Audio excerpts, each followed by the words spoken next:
I'm D-Nox from Germany, and this is Radiance Festival 2017.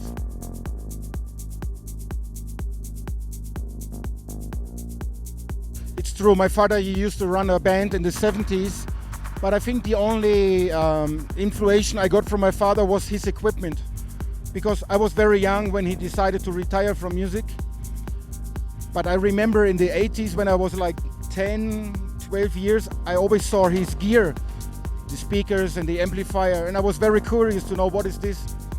So it was more like that influence. So, and he gave me all his gear, so I could play with his guitars and his speakers, and this is how I got into music.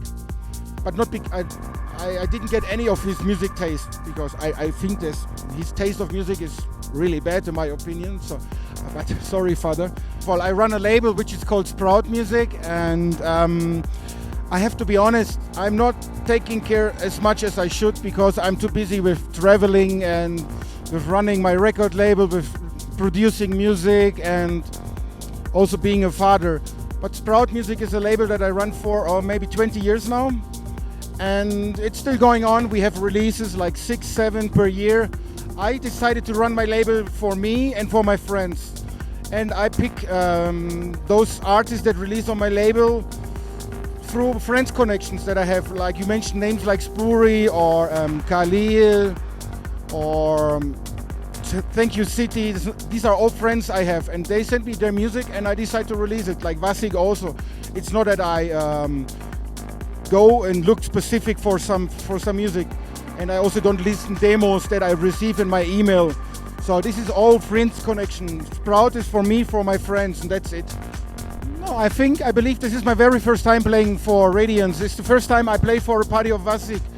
Yeah, I mean, I came to Mexico since more than 15 years, and I don't know how many hundreds parties that we did together. I mean, me and the people here, but this is the first Radiance I do. Electronic music scene has changed into a very serious market, industry, commercial business. Today everything is about marketing. So you can be a bad DJ, don't know how to mix, you play from the computer, and you can be number one DJ. I could mention many names now, but I won't do this. But like, I think the real art has become secondary, or even less than that. It's all about your image, your social medias, how many likes you have. It's not the way it used to be like 25 or 20 or 15 years ago, or even 10 years ago. So there was a big change with the start of Facebook and all this. I don't know if I really like this, to be honest, because I may be too old school for that. I would wish that the art would receive more respect, and that the fame through social media would become less important again.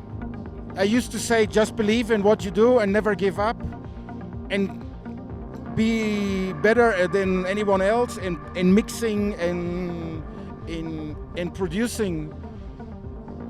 But then we have to come back to what I just said before. So you can be a good DJ and a good producer, but that's not enough today. You have to know how to run a record label. You have to be in a booking agency now. You have to have 500,000 likes on Facebook. So it's too much. So I don't know, and it feels like running Formula One. You have to have like a few $1 million in your pocket before you decided to become a popular artist or DJ. It's all about how much you want to invest today, money-wise, plus, of course, playing good and producing good. So you have to put a lot of effort to become there. Yeah. So be strong, huh? Believe in you and put a lot of money on the table.